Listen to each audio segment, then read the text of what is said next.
Assalamualaikum warahmatullahi wabarakatuh.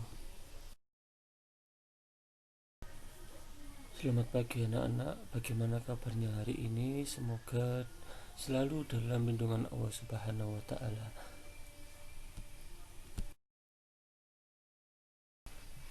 Pada pagi hari ini kita bertemu lagi dalam pembelajaran online atau daring dengan tema ketentuan membaca ta'awud.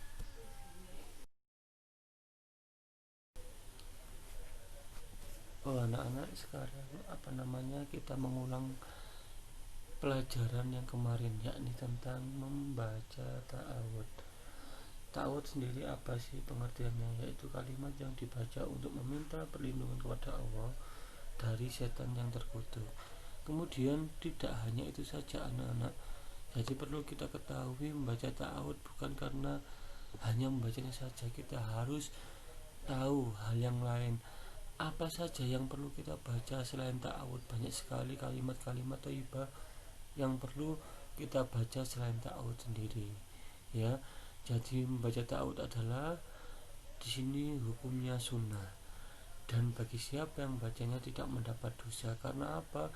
Ta'awud adalah bacaan yang tujuannya memohon perlindungan kepada Allah, yakni kalimat yang baik atau kalimat thayyibah, sehingga kita bisa mengucapkannya kapan saja. Sebagai orang Islam tidak boleh latah. Apa yang harus kita baca ketika dapat musibah atau memohon perlindungan, yakni kalimat-kalimat yang baik. Salah satunya yakni adalah bacaan ta'awud.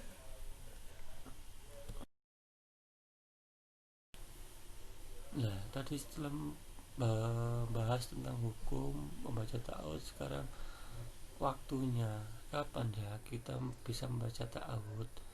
Membaca ta'awud itu bisa dilakukan kapan saja, tidak ada batasnya, baik siang, pagi, malam, dan pada waktu tidur, nggak apa-apa. Karena apa? Ta'awud adalah kalimat thayyibah atau kalimat yang baik, ya.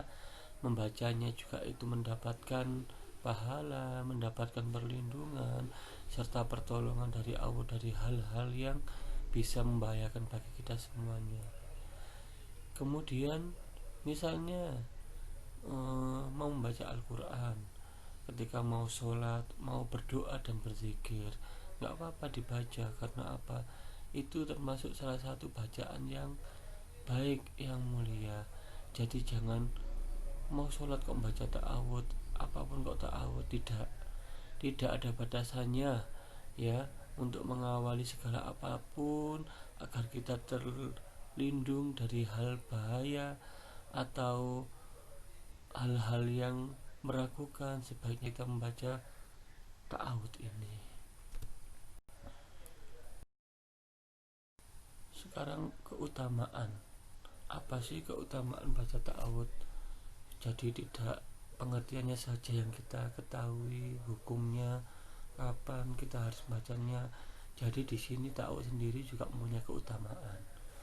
Jadi bukan hanya hukum dan waktunya jika kita pelajari dalam bab ta'awud ini, tapi keutamaan juga kita dapatkan di tema ini.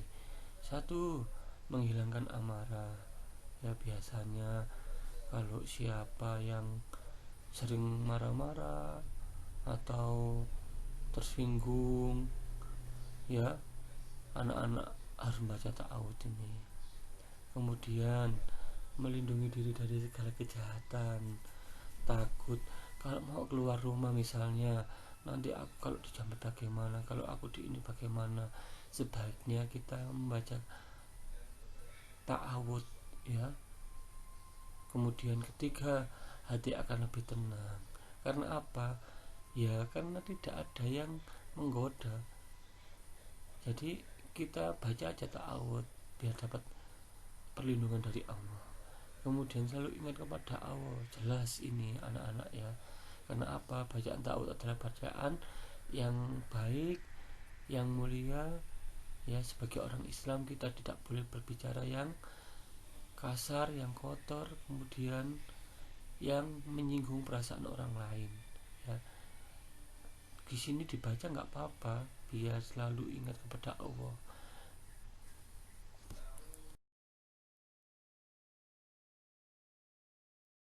Dan sekarang eh, kita review lagi. Tadi Pak Rizky sudah membahas tentang pengertiannya walaupun sedikit, karena apa, melanjutkan dari materi yang kemarin ya, tentang pengertian ta'awud, hukum ta'awud itu apa, kapan kita bisa membaca ta'awud, apa sih keutamaannya, semua sudah dijelaskan di sini.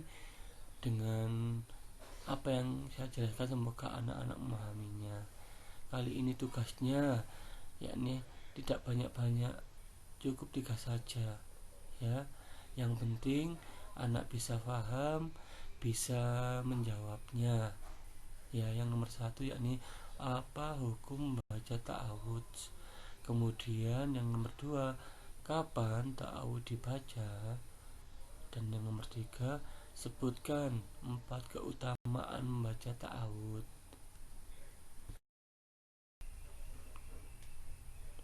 Itu semua adalah tugas dari saya, tidak banyak, yang penting anak-anak bisa memahaminya dan mudah untuk menjawabnya ya.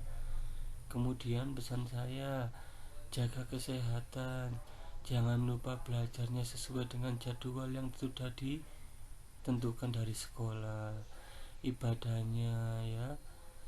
Terima kasih, tetap semangat untuk belajar, jangan main kemana-mana, tinggal di rumah saja. Dan semoga sukses selalu untuk kalian semuanya. Saya akhiri sekian. Wallahumma fiq ila aqwamit thoriq. Wassalamualaikum warahmatullahi wabarakatuh.